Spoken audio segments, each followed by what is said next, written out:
So talk about the research, because you said the pile of research for Cavan Blazers you could have sat on. It's this high. Yeah.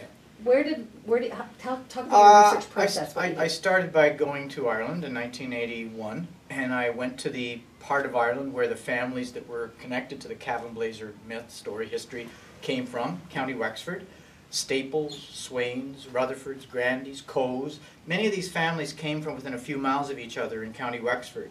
Just happened to be near the town of Enniscorthy, and the famous Battle of Vinegar Hill in 1798 was where the rebels, the Irish, tried to rise up against the English, and it was a bloody, bloody rebellion, and many of those families were part of that. In fact, the Swain family had their house burned to the ground. And so I was able to get a real feeling for what it would be like for those families to come over and settle around the town of Cavanville, just north of 115 in Cavan in the early 1800s.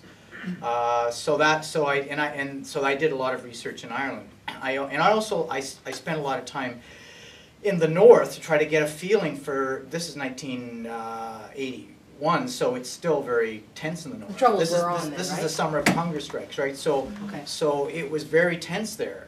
Like, it's a very strange thing to be in a town like Enniskillen, and there's two worlds. There's the Irish world and there's the Anglo-Irish world, and they inhabit the same physical space, but there's two totally different worlds, and underneath it is all this stuff going on that's absolutely brutal. You know, and my people came from near the border area between the north and the south, and I went to that area and saw how for miles from the border the houses were burned out, taken away, bridges were blown up. Like, it was like a state of war over there, right? Mm-hmm. So I felt I had to be there to get a sense of what it would feel like back here in the 1830s and 40s and 50s when that kind of intense thing was going on.